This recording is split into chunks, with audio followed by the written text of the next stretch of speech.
Pada zaman dahulu kala, dikenal seorang kesatria bernama Hang Tuah.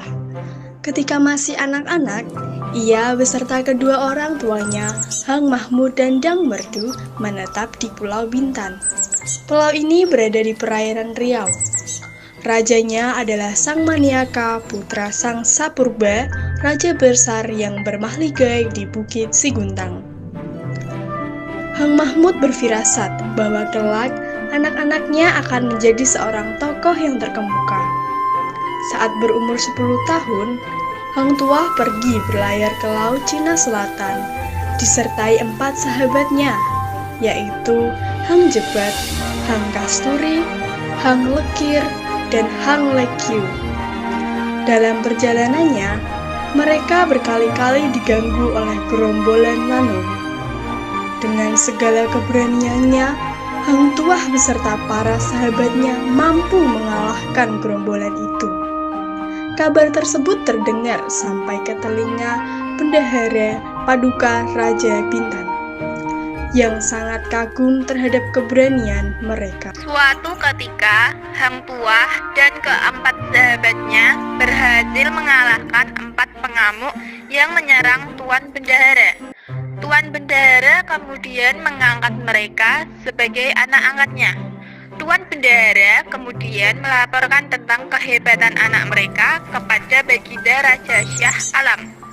Baginda Raja pun ikut merasa kagum dan juga mengangkat mereka sebagai anak angkatnya. Beberapa tahun kemudian, Baginda Raja berencana mencari tempat baru sebagai pusat kerajaan. Ia beserta punggawa kerajaan, termasuk Hang Tuah dan para sahabatnya, melancong ke sekitar Selat Melaka dan Selat Singapura. Rombongan akhirnya singgah di Pulau Ledang. Di sana, rombongan melihat seekor pelanduk yang ternyata sulit untuk ditangkap. Pelanduk putih di hutan, maka tempat itu bagus dibuat negeri. Akhirnya di sana dibangun sebuah negeri dan dinamakan Melaka, sesuai nama pohon Melaka yang ditemukan di tempat itu.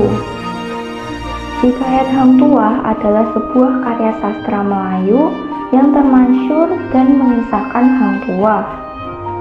Dalam zaman kemakmuran Kesultanan Malaka, Hang Tuah adalah seorang laksamana yang amat termasyhur. Ia berasal dari kalangan rendah dan dilahirkan dalam sebuah gubuk riot.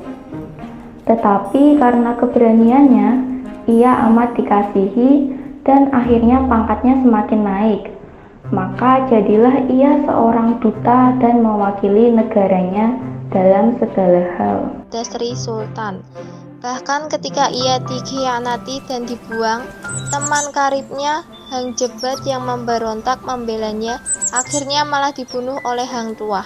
Hal ini sampai sekarang, terutama di kalangan bangsa Melayu, masih menjadi kontroversial. Siapakah yang benar, Hang Tuah atau Hang Jebat? Selain itu, setting cerita ini adalah di Malaka sekitar abad ke-14 Masehi. Sebab banyak diceritakan, hikayat ini perseteruan antara Malaka dan Majapahit. Banyak kritik ditunjukkan kepada orang Jawa dalam hikayat ini.